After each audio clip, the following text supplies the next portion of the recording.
Hi, I'm Claire Batista from the Claire Batista Golf Academy. Today we're going to be working on our green side bunker shots, and we call that a blast shot. The reason it's called a blast shot is we're actually going to try to hit the sand and get the sand to move the ball. So our goal is to never let our club touch the ball when we're doing a blast shot. You can see I have two clubs here. I have two sand wedges. I have a 52 degree and a 56 degree wedge. The club that I use is really determined by how high the lip is, which is the edge of the bunker, and how far I need the ball to go once it gets on the green. So I'm going to start with my 56 degree loft, which has the most loft and will get the ball to go the highest. And there are a few things in the setup with blast shots that are very different than any other shot. So when you're playing, just so you know, your club cannot touch the sand until you actually hit.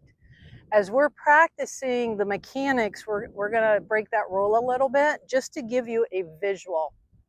So I'm going to draw a line about an inch behind the golf ball, and I'm actually going to try to get my club to hit that line and throw the sand up onto the green and get the ball to go up onto the green with it. So the setup's going to be a little bit different. I'm going to go ahead and widen my stance quite a bit.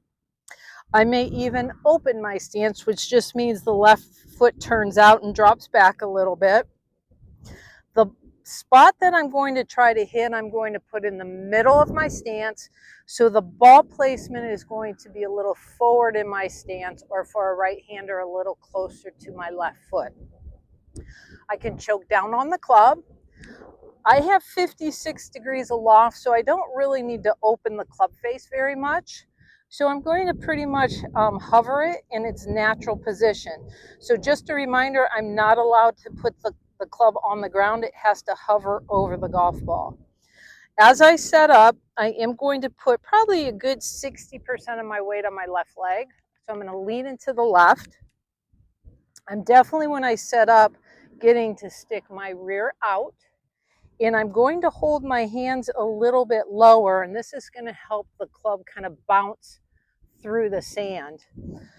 The swing is a little bit different in that when I swing it back, I'm going to go ahead and hinge my wrist pretty quickly. The club's still going to go a little inside the golf ball. I don't have to keep it outside, but I really want to make sure I don't get that club behind me. So the length of swing is going to be determined by how far you need to hit it, but right now we're going to do about a half a swing, maybe a little more than a half.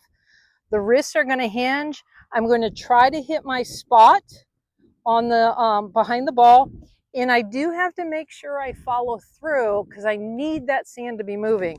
I will go ahead and let my right foot move a little bit too into the follow through. So again, the ball's a little left of center. The spot I'm trying to hit is middle of my stance. Rear out, hands low, weight left. And I'm going to look at that spot where I'm trying to hit the whole time I swing.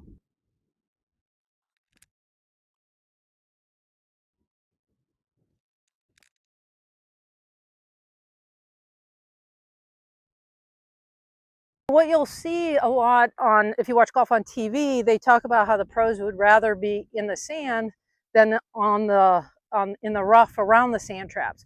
Eventually, we want you to have that comfort level that you feel comfortable hitting out of the sand also. These tips will definitely help you start getting the ball out of the bunkers. So first, we get it out of the bunker, onto the green. As you get better and better, we'll get it closer to the hole. If you like this information, follow me on Facebook, Instagram, and subscribe to my YouTube channel.